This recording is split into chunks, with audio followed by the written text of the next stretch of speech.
are you? Here's Happy Friday to you. Happy Friday. Thank you for joining me.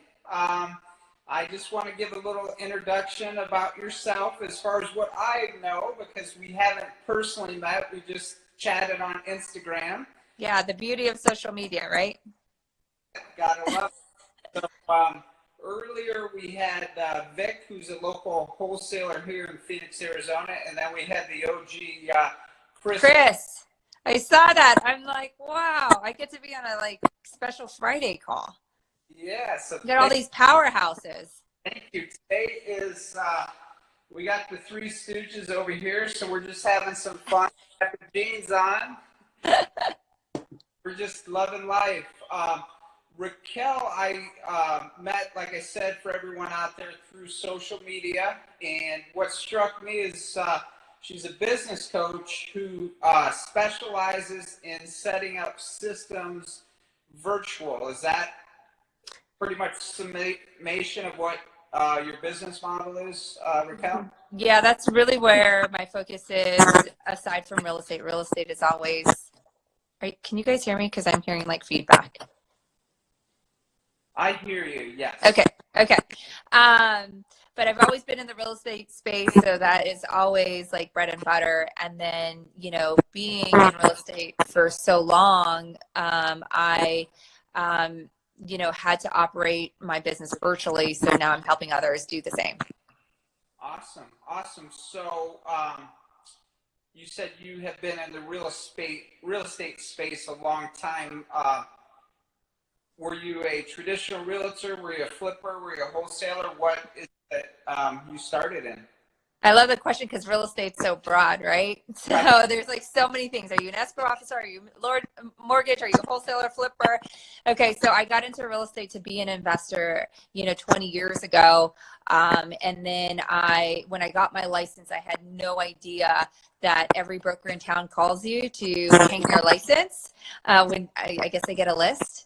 And so I actually hung my license and then kind of got into the retail space. And then after my first year of doing retail, I bought my investment homes. And through the years, I've always invested. We flipped homes, and I built a real estate team out in the Bay Area. Probably is for 8 years, from 1999 to 2006.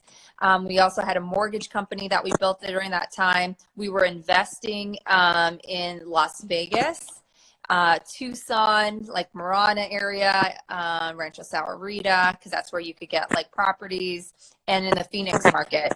And then eventually I ended up building a house in Phoenix, or in the west side of Phoenix, in 2006, so at the peak of the market. And then you all know what happened in 2007. A beautiful house on the golf course, and I thought, oh, this is where I'm going to retire. And then the market crashed. And then from there, when I kind of took a role with a Keller Williams office and with the Goodyear Market Center to run their office during the recession. So they were actually going to close doors, and I turned around that office to be one of the largest in the Southwest Valley during the recession. I had over 300 agents, so I talked about short sales, REOs, and really in 2010, when I had my second child, I built an REO team. That's where the whole systems really came into play, right? And that year we sold about 300 homes, all from my house, because I just had a newborn. And it all required no sales team. I actually just referred all my buyer deals back to the office, since a lot of those were my agents in the past.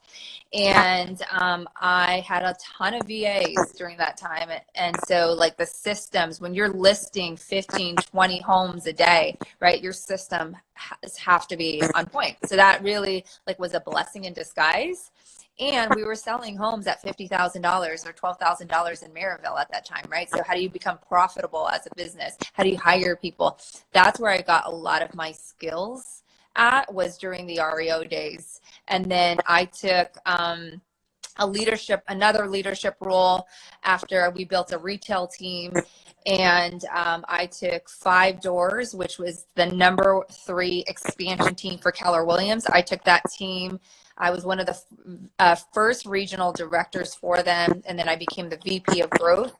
And we took that team and expanded to 23 cities.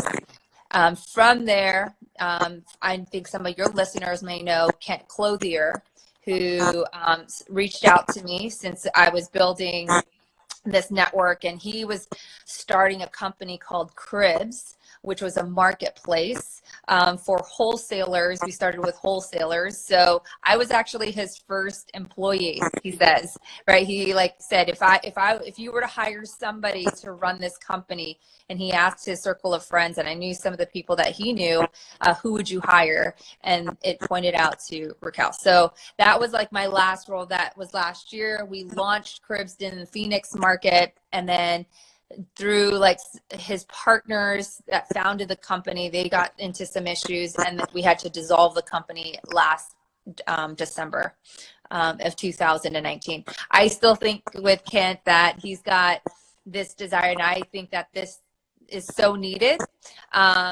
Cribs is so needed, especially in a time like this when people can't buy and sell, that they could just put it on a marketplace. So I'm sure he, I always tell him, I'm sure you got something working where it's going to come back alive some way, somehow. That's fantastic. What a journey you've been through. What a wealth of knowledge and experience along the way. And yeah, through it from starting in San Francisco as a traditional, and then learn different aspects of real estate. Because like you said, there's so many things to real estate. So what were you doing prior, Raquel, to getting into real estate prior to being a sales agent?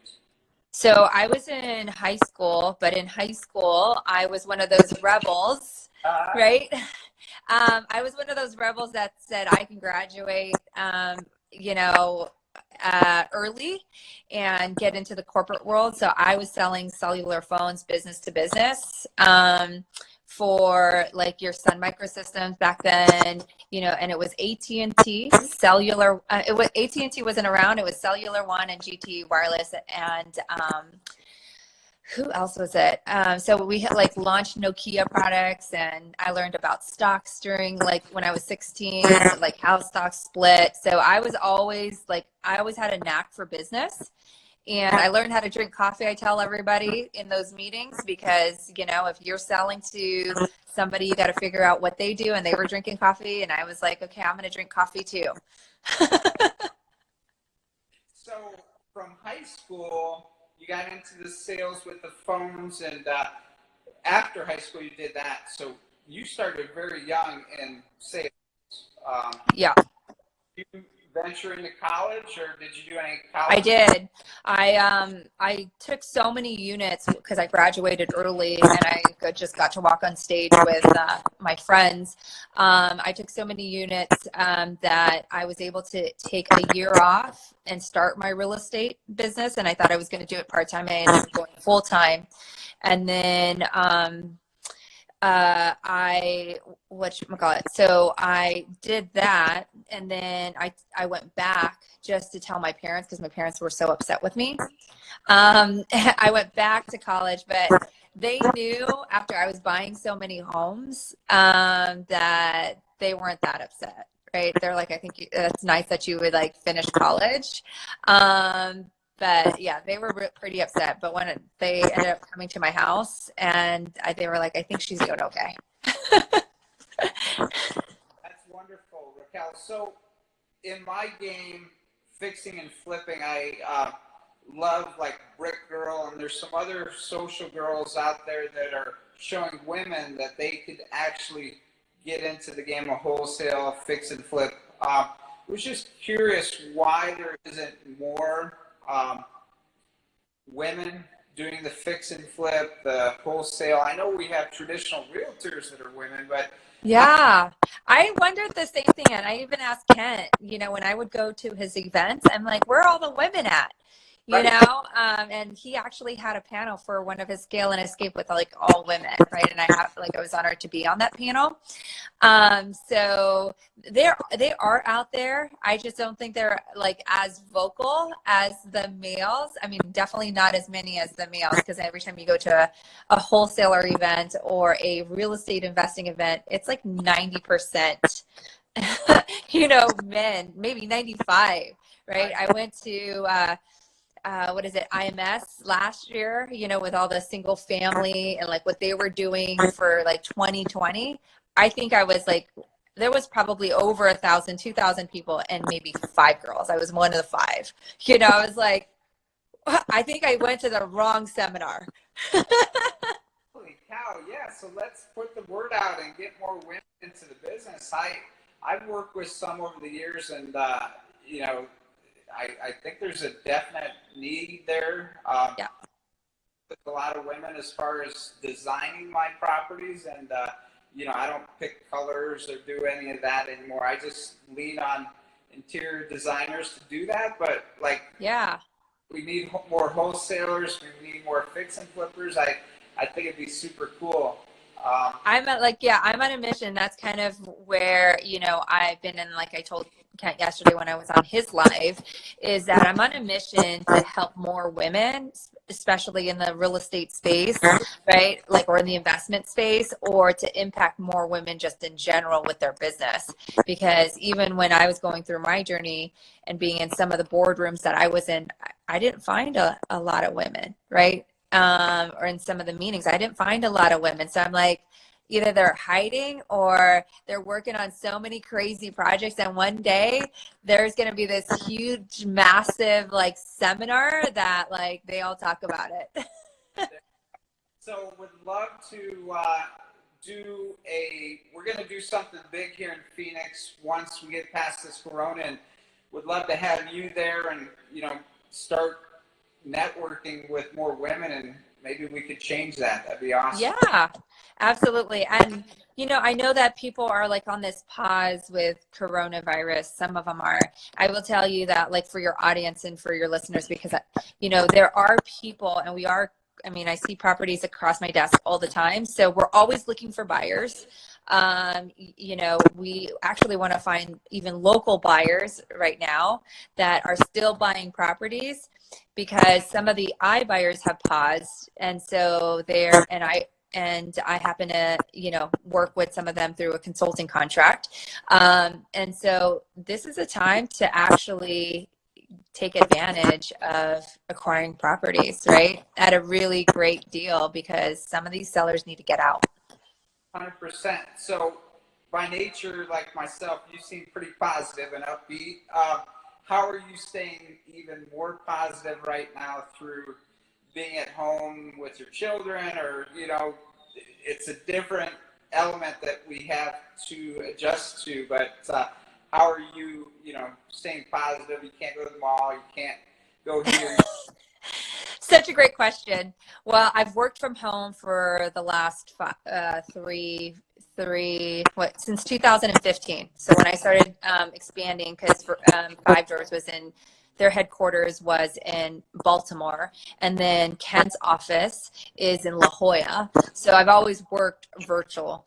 However, when it comes to being positive, I would say that be around positive people. And I'm so fortunate, super blessed to have some amazing people in my life that have that positivity, right? So that I can filter out and I kind of stay in this bubble. I can filter out what doesn't sound right for me right now. And if it's negative, it kind of feels funky.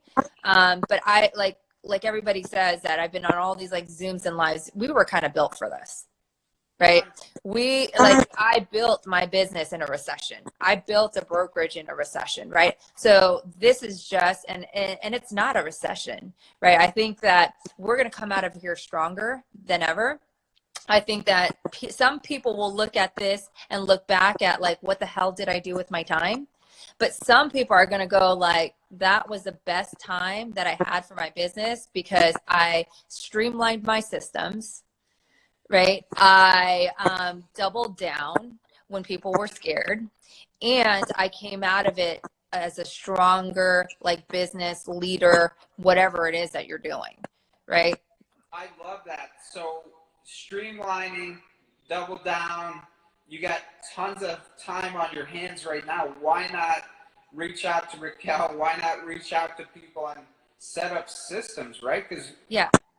every morning till late at night, and that's exactly what I'm doing. And want to learn more about your systems because I have never been very good at that. I've been like, hey, I could do it all on my own, and it's gotten me certain levels. But Right. for years, I've been setting up systems because I've been attracted to, like, I meet with Automation.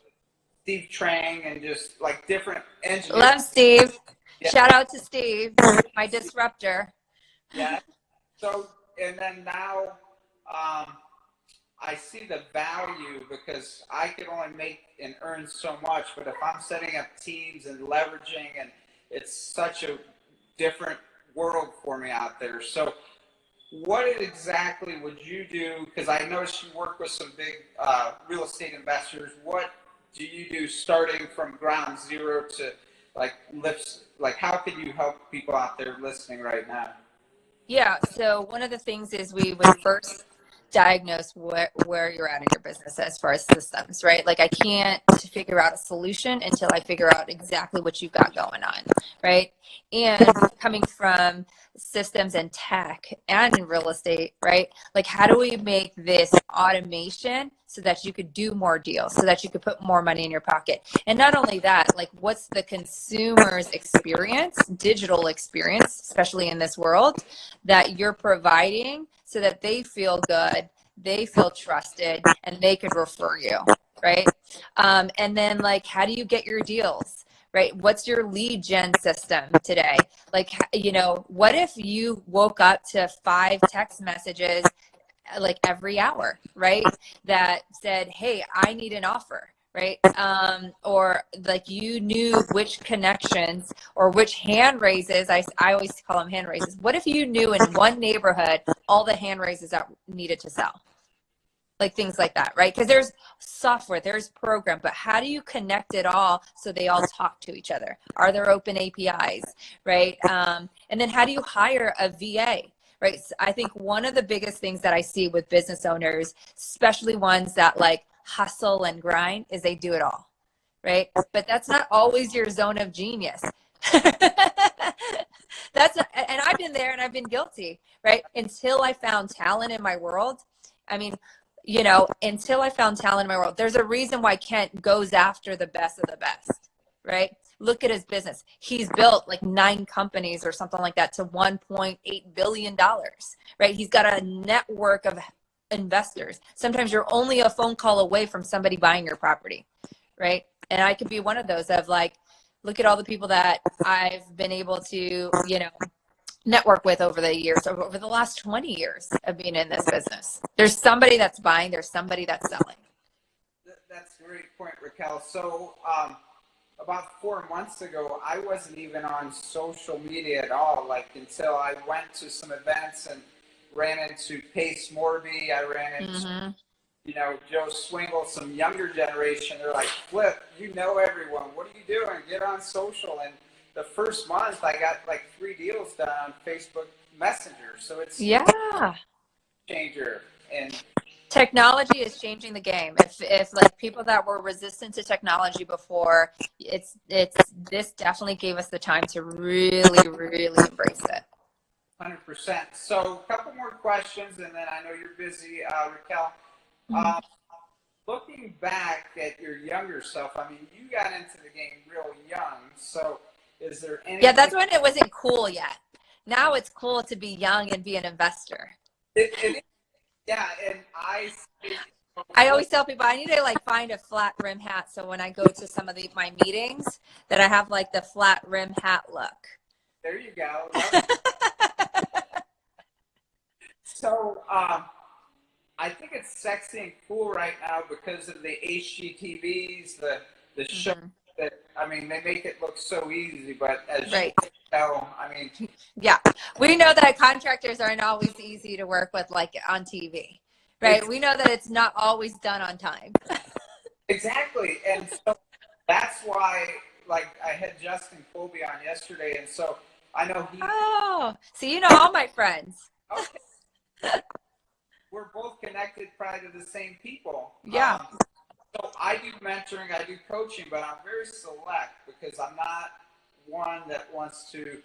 I, it's got to be someone that really wants to do it themselves and Right.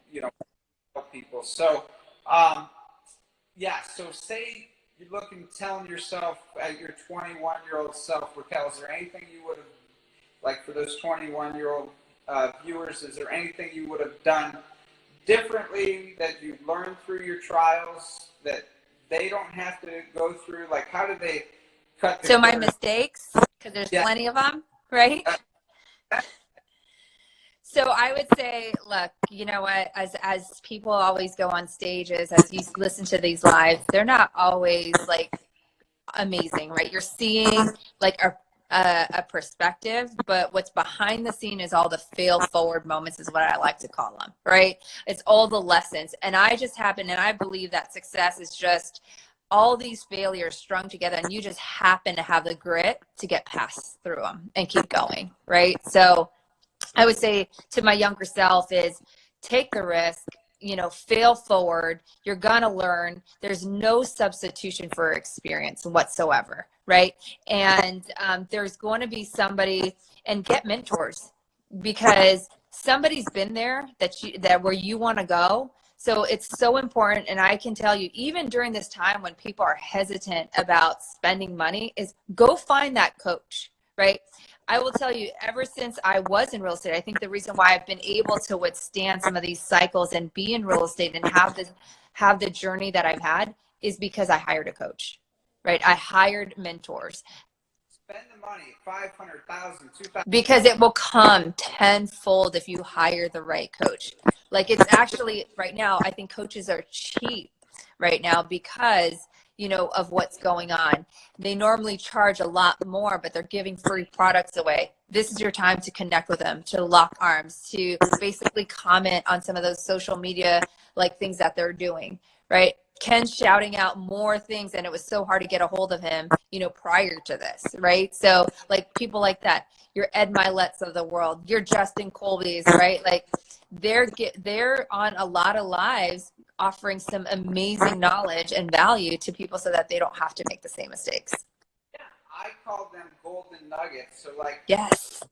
some viewers learned some gold nuggets from yourself today, which I've learned, just from chatting with you for a few minutes. So, thank you for sharing.